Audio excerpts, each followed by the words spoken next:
주시는 하나님의 말씀으로 받으시고 시간 그 말씀 앞에서 이제 믿음 안에 결단하기를 원하는데, 우리 두 절 말씀이니까 같이 한 목소리로 함께 읽도록 하겠습니다. 너는 청년의 때에 너의 창조주를 기억하라. 곧 곤고한 날이 이르기 전에, 나는 아무나기 없다고 할 해들이 가깝기 전에, 해와 빛과 달과 별들이 어둡기 전에, 비 뒤에 구름이 다시 일어나기 전에 그리하라. 아멘. 저는 오늘 봉독회의 말씀을 가지고 창조주 하나님을 기억하는 인생이라는 제목으로 여러분과 좀 말씀을 나누려고 합니다. 오늘 본문은 우리가 일반적으로 청년들에게 주시는 말씀으로 이해하는 본문이죠. 이 말씀은 청년들이 들어야 돼. 실제적으로 앞에 11장 9절부터 오늘 우리가 읽은 이 11장 2절, 1절, 2절의 말씀에도 이 말씀의 대상이 직접적으로 누구로 나옵니까? 청년이라는 표기가 되어 있기도 하죠. 어떤 성경은 작은 표제를 성경에 붙여서 젊은이에게 주는 교훈이라고 쓰여 있기도 합니다. 제가 가진 성경도 그렇게 되어 있는데요. 이 본문을 우리가 청년들에게 주는 인생의 교훈이다 라고 한정지어 생각할 수도 있습니다만, 저는 오늘 이 전도서의 말씀을 묵상하면서 물론 그 대상은 청년이지만 그 내용은 우리 모든 믿음의 사람들에게 주시는 중요한 인생의 교훈이 담겨 있다라고 하는 사실을 이 말씀을 묵상하는 가운데 깨닫게 되었는데요. 오늘 본문을 묵상하면서 저는 그런 질문을 한번 던져보았습니다. 과연 여기에서 청년의 때는 과연 언제를 말하는 것일까라는 거죠. 우리가 청년의 때, 전도자는 분명히 너희가 청년의 때에 너희를 창조하신 창조주 하나님을 기억해라. 영어 성경은 youth time이라고 되어 있으니까 물론 우리가 일반적으로 생각하는 젊은 시절이겠죠. 우리가 기본적으로 생각하는 청년의 때가 맞습니다. 인생의 젊은 시절을 말하는 건데요. 앞에 11장 9절의 이하의 말씀부터 오늘 본문까지 보면 청년들이 너희 청년의 때가 허무하게 속히 지나가지만 그 짧고 덧없는 시간 속에서 인생을 지으신 창조주 하나님을 기억함으로 어떻게 해요? 그 인생을 그냥 기분대로 감정대로 막 그냥 넘치는 열정 따라 그렇게 살아가지 말고 인생을 보다 의미 있게 살아가야 된다라고 하는 청년들을 향한 교훈이 담겨 있는 것이 사실입니다만, 과연 이 말씀이 우리가 생각하는 그 청년의 때만을 말하는 것일까 하는 생각인데요. 그렇게 질문을 드리고 오늘 말씀을 던지면서 말씀을 들여다보니까 오늘 읽은 우리가 본문에 청년의 때에 너의 창조주를 기억하라 라고 하는 말씀을 하면서 이런 표현들이 덧붙여지고 있어요. 곧 이렇게 표현이 되어 있으면서 1절 후반부와 2절까지의 내용이 바로 그것이죠. 곤고한 날이 이르기 전에, 너희 인생에 곤고한 날이 이르기 전에, 또 나는 아무 낙이 없다고 할 해들이 가깝기 전에, 해와 빛과 달과 별들이 어둡기 전에, 비 뒤에 구름이 다시 일어나기 전에 라고 하는 부연 설명들이 이어집니다. 이 표현들을 좀 잠시 살펴보면 우리가 이 청년의 때가 과연 어느 때를 말하는가를 우리가 좀 가늠해 볼 수 있겠는데요. 자, 곤고한 날이 이르기 전이라는 이 구절을 먼저 보면 여기에 곤고한이란 이 표현은 사전적인 의미로는 나쁜, 악한이란 뜻입니다.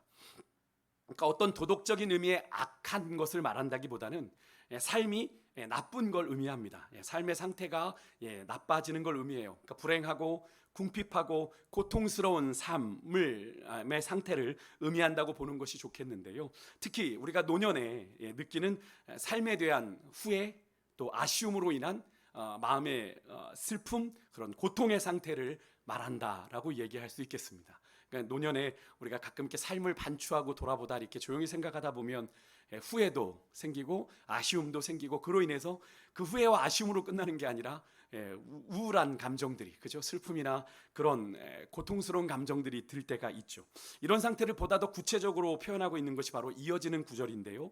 나는 아무 낙이 없다고 할 때, 여기서 나는 아무 낙이 없다라고 할 때 이 여기서 낙은요, 즐거울 낙자를 썼으니까 기쁨, 즐거움을 의미하는 겁니다. 근데 어떤 수동적인 기쁨이 아니에요. 누군가 무엇을 얻음으로 얻게 되는 간접적인 수동적인 기쁨, 뭔가를 보고 듣는 것으로 얻는 그런 기쁨을 의미하는 건데, 여기 본문에서는 좀 그보다 더 적극적인 의미를 표현합니다.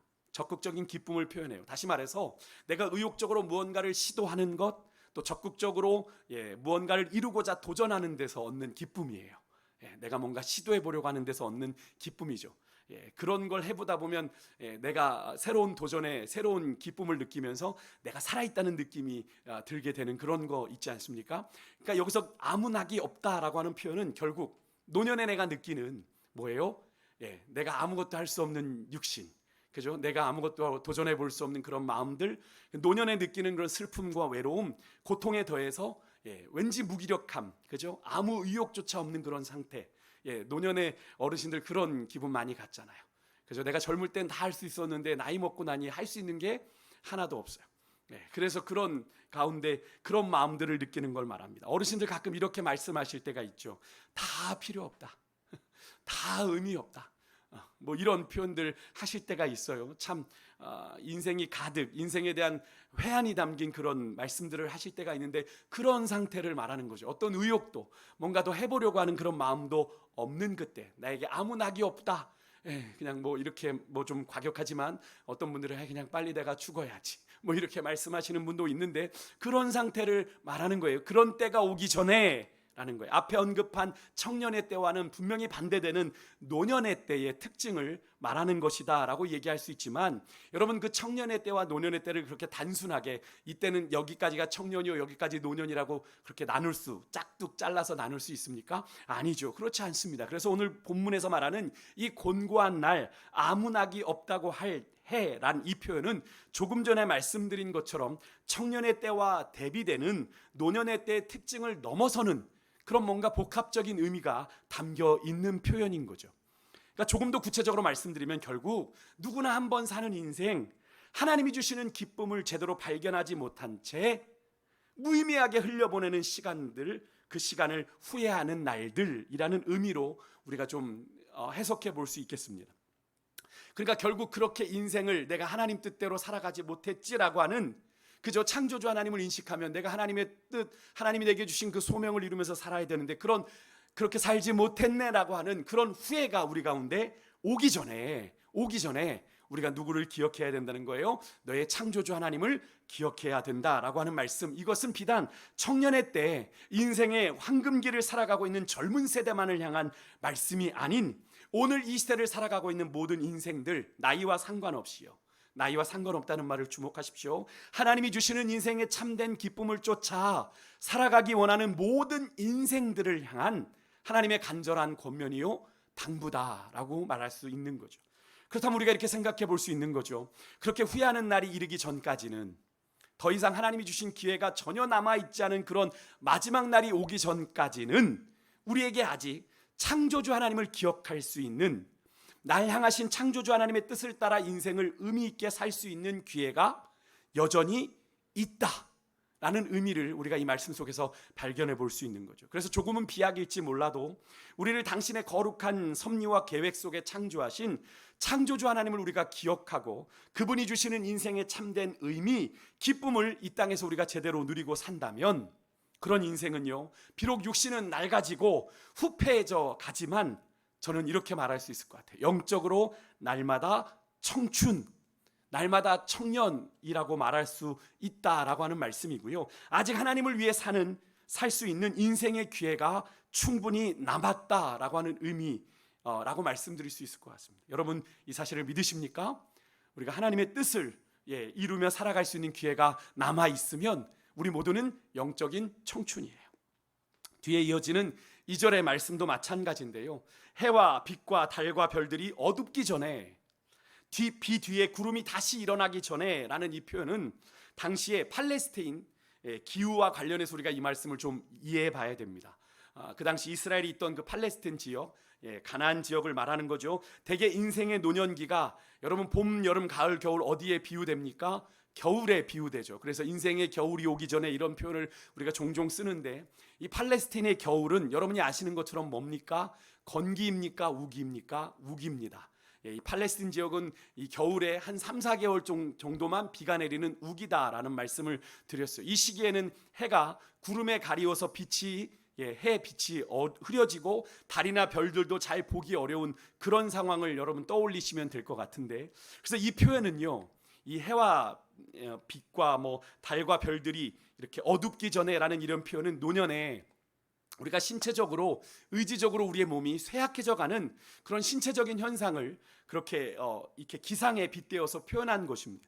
1차적으로 나이가 들어서 눈이 점점 어두워지는 것을 표현한 거죠. 네, 인간이 나이가 먹으면 노안이라는 것이 오는데 요즘엔 그것이 더 빨라진다고 하죠.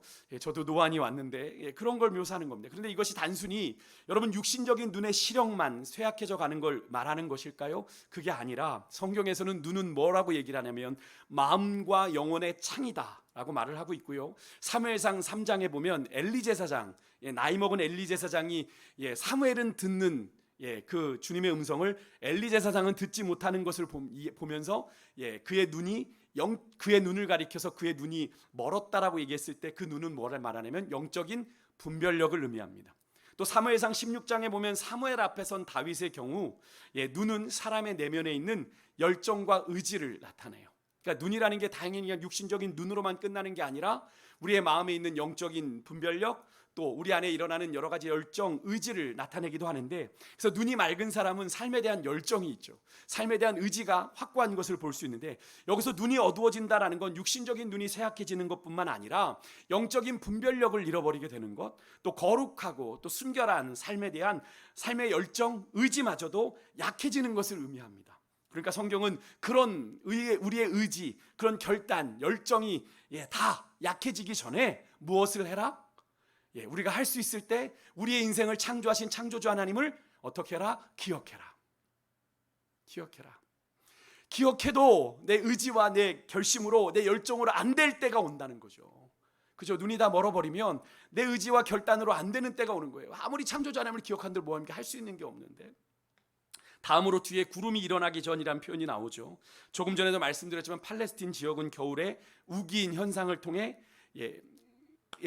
그 당시 이제 겨울에 한 번 큰 비가 내린 후에 이제 구름이 다시 몰려와서 지속적으로 큰 폭우가 이제 우기 동안 내리게 되는 것이 그 지역의 일반적인 기상 현상입니다. 그래서 제가 그런 설명을 한번 드린 적이 있어요. 제가 건기에 그 땅이 건기가 한 9개월 가까이 되니까 땅이 바짝 말라서 우기 때 그 폭우가 내렸던 그 자리에 강이 흐른 흔적은 남아 있는데 강이 사라져 버린다라고 말씀을 드렸어요.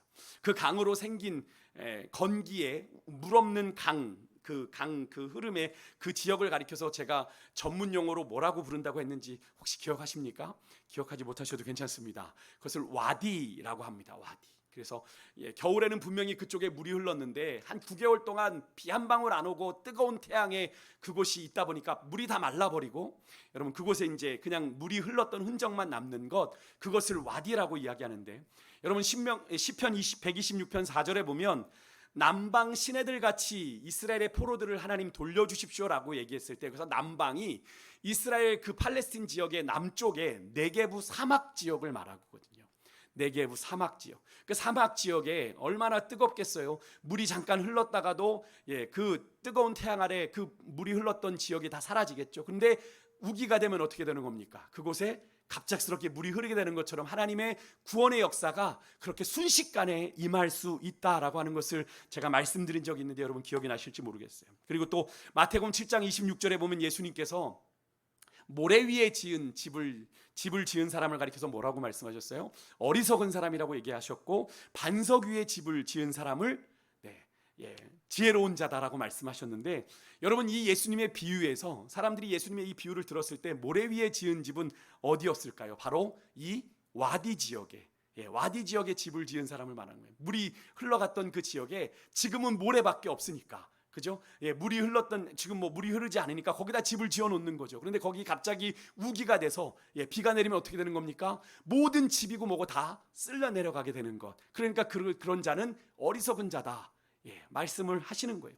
사실 여러분 노년에는 몸도 마음도 약해지고 청년 때의 열정만큼 막 불탑니까? 아니죠. 식을 뿐 아니라 갑자기 여기저기 몸에 이상 신호들이 느껴지면서 예전에 신경도 쓰지 않았을 건데 원치 않는 질병에 시달리게 되죠. 또 한평생 함께 오래 했던 친구가 세상을 떠났다는 우울하고 쓸쓸한 소식들도 유난히 더 많이 들려오게 되고요.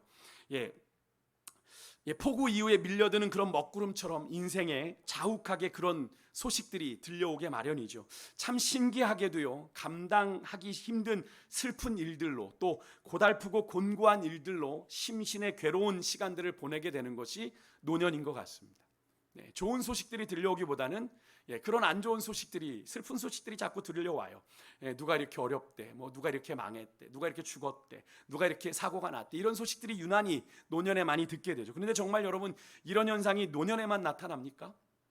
아니죠. 물론 노년에 더 집중적으로 나타나는 것이 사실입니다만, 여러분, 이런 현상들이 더 이상 노년에만 나타나지 않지요. 예전엔 없었는지 모르지만 요즘에는 갱년기다 해서 남녀 불문하고 빠르면 40대 이후로, 늦어도 60대 이전부터 이런 현상들이 나타나죠. 육신에도 마음에도 정신적으로 그런 현상들이 나타납니다.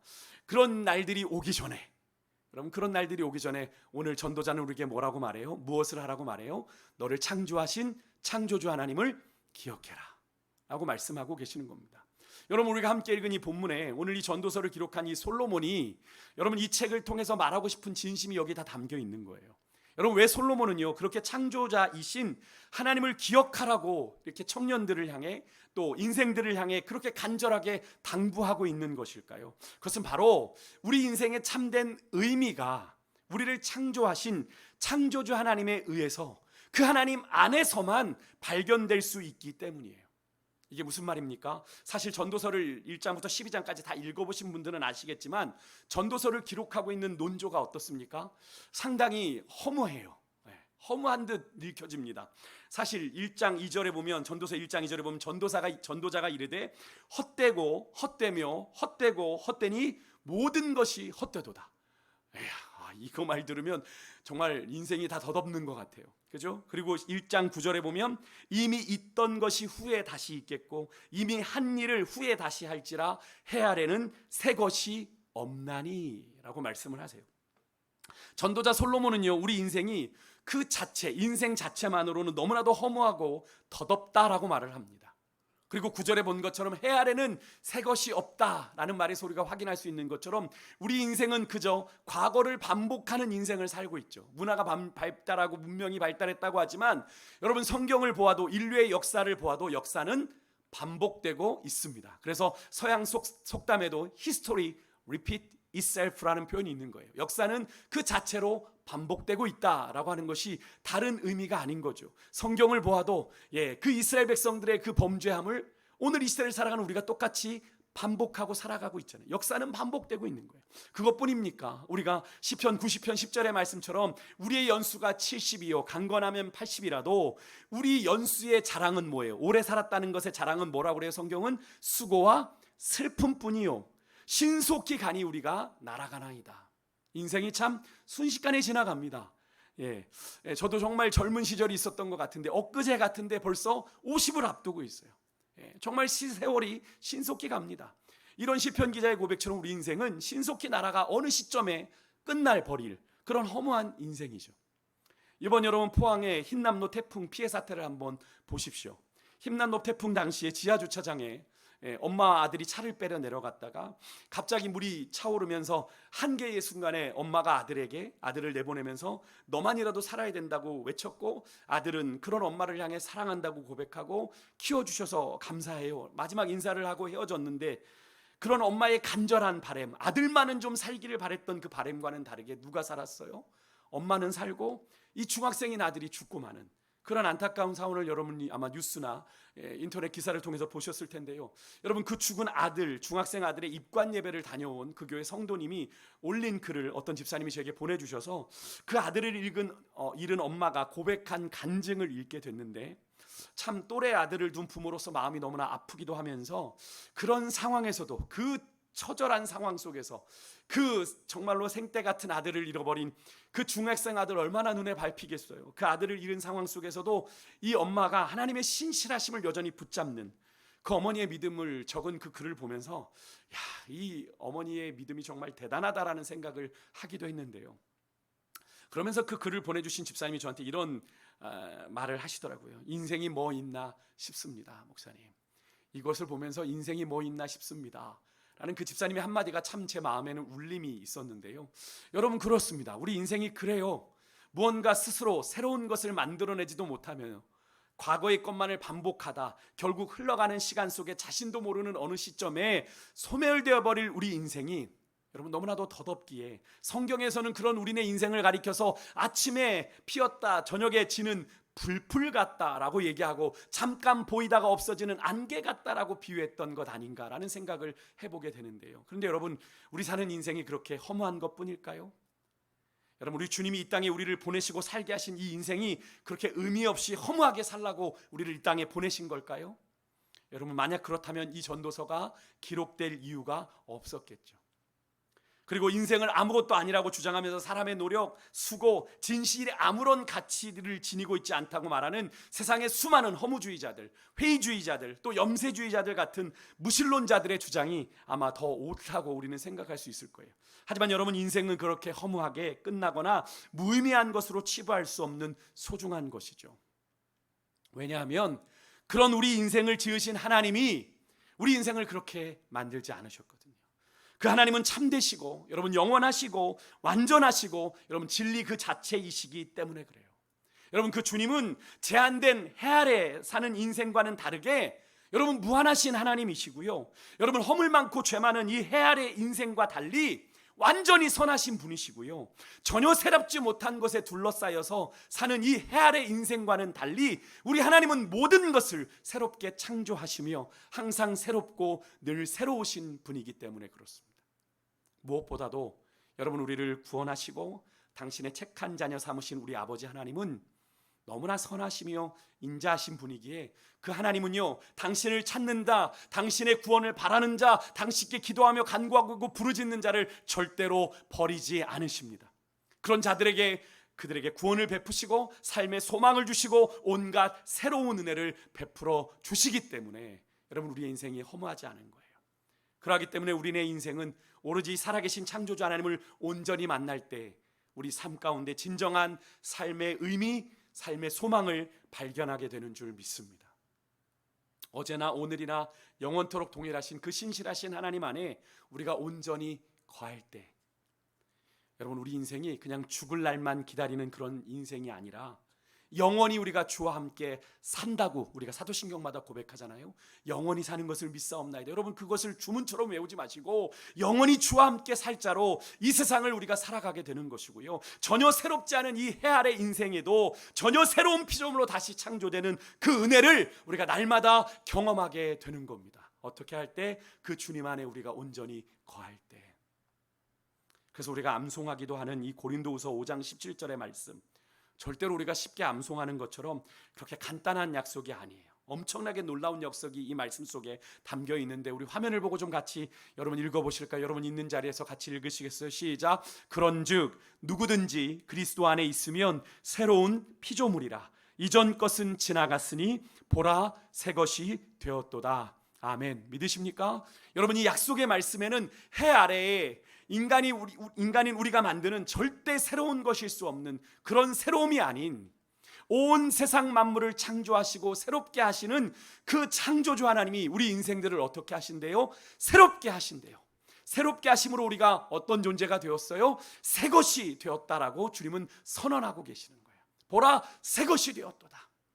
하나님의 선언입니다. 내 안에 있는 자 새로운 피조물이 되고 새 것이 되었도다. 여러분 믿으십니까? 여러분과 저는 그런 존재입니다. 그래서 우리는 우리를 그렇게 창조하신 창조주 하나님을 기억하며 살아갈 때 이 땅에 허무한 인생 가운데 제대로 된 의미 있는 인생을 살 수 있을 뿐 아니라 그 인생의 허무한 듯 보이는 그 인생의 경주를 우리가 믿음으로 표대 되신 그리스도를 향하여 완주할 수 있게 되는 거예요. 그러면 사랑하는 성도 여러분, 여러분 한 분 한 분을 당신의 거룩한 섭리와 경륜 속에 창조하신 창조주 하나님을 여러분 기억하고 찾으십시오. 전능하신 그분, 그 은혜로우신 주님과 여러분 동행하십시오.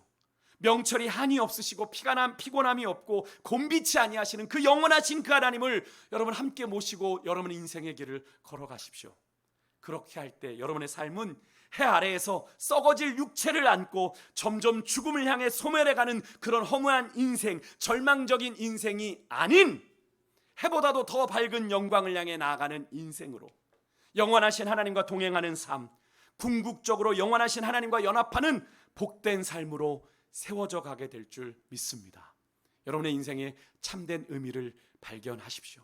창조주 하나님 안에 거할 때 그런 은혜가 있어요.